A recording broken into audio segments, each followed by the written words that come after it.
right. Can we get the zombie to roar when she attacks Greg, please? Okay. First position then, please, everyone. The sooner we wrap on this movie, the better. The police and the media, they're everywhere. Well, they're saying that this film is cursed. These horrible murders are all linked by one common connection. All the brutal murders took place during a full moon. Oh, great.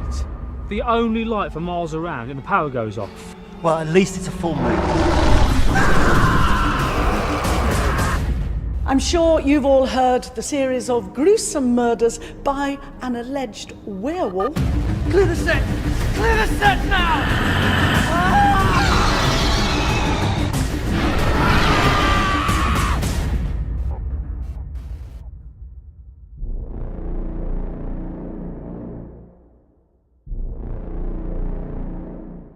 Hey, what's up guys? Rob here, and I'm back with a brand new video. Going to be doing another Wild Eye releasing review today. We're going to be talking about The Snarling, 2018 horror film. Once again, Wild Eye, awesome job on the cover art. I love it. Werewolf, zombies, full moon, amazing. But when it comes to the actual movie, I think it's okay. A little disappointing. Because right away I'm thinking, okay, we have a zombie apocalypse with werewolves running around. Now that'd be amazing. But that is not the case with this. It's basically about a werewolf that is running loose in a small English village, while there is a cast and crew trying to film a zombie movie. So the werewolf is going around killing a lot of the actors and crew members, and you have the police investigators trying to figure out who's doing it. A rabid animal, there are body parts laying around.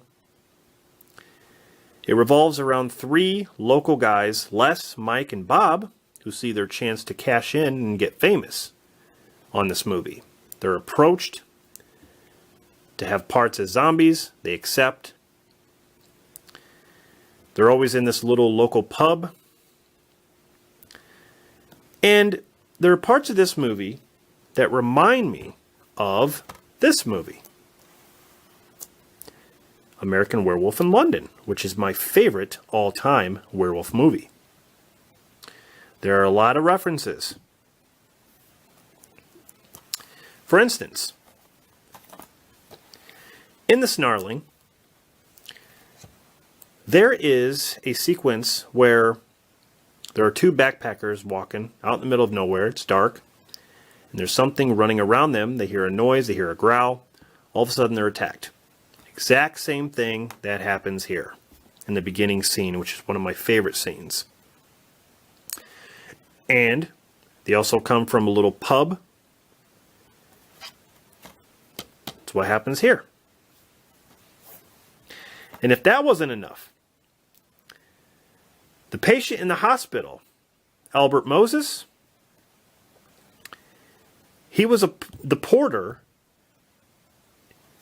in the American Werewolf in London movie. He was the porter. The lines delivered to him were the ones he delivered to his patient 30 years ago. His son, Albert Moses' son Alex, actually played the porter in this movie. And, you know, he said the same lines as Albert did 30 years ago in this film. That's a little nod there. You have Julia Deakin, who played a news reporter in this movie, talking about, you know, what's going on with some of these people who are missing. You know, people were murdered. She was in Shaun of the Dead and Hot Fuzz, which is cool. This was released in the UK on October 29, 2018. USA, November 13th, 2018. It was directed by Pablo Raybold. I think I'm saying that right.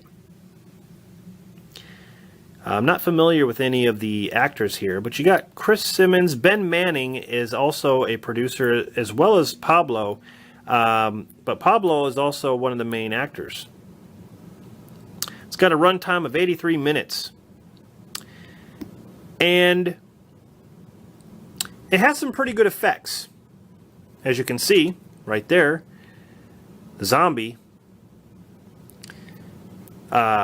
This is one of the main zombie girls that they use during the production of this movie they're trying to make.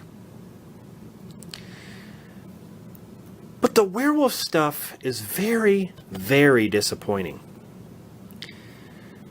They do some quick camera shots and tricks where they don't show the werewolf entirely. They'll show like an arm, or they'll show like a leg, or they'll show the face. But the first and second act, they don't even show it. They show people getting attacked, but they cut away. There's hardly any blood or gore in this movie. So, they decide to utilize the whole werewolf in the third act, which they don't even really do that much. This guy transforms into a werewolf, and they don't even show him fully, really. He just stands there and kind of nods his head back and forth. He doesn't really do nothing. And that's why I think this movie did it way better. Bone Hill Road had 3 werewolves, guys in suits, which had one of the best werewolf transformations I have ever seen in a werewolf movie. One of the best. This movie had a werewolf transformation that was pretty lame. Showed the guy starting to transform. He's got sharp teeth. His eyes turn. Then it cuts away to the 3 main characters, Les, Mike, and Bob. Then it goes back to the guy, and he's a full werewolf already. It doesn't even show the full transformation at all, like it did in this movie. That will be something I'll never forget in this film. The transformation. That's what really hit home for me. It was very disappointing in this movie. There's hardly any blood or gore. Whenever there's a kill, they cut away. They don't show the kill. Like I said, this movie focuses on the dialogue. That's where I think it succeeds, because there's a lot of humor.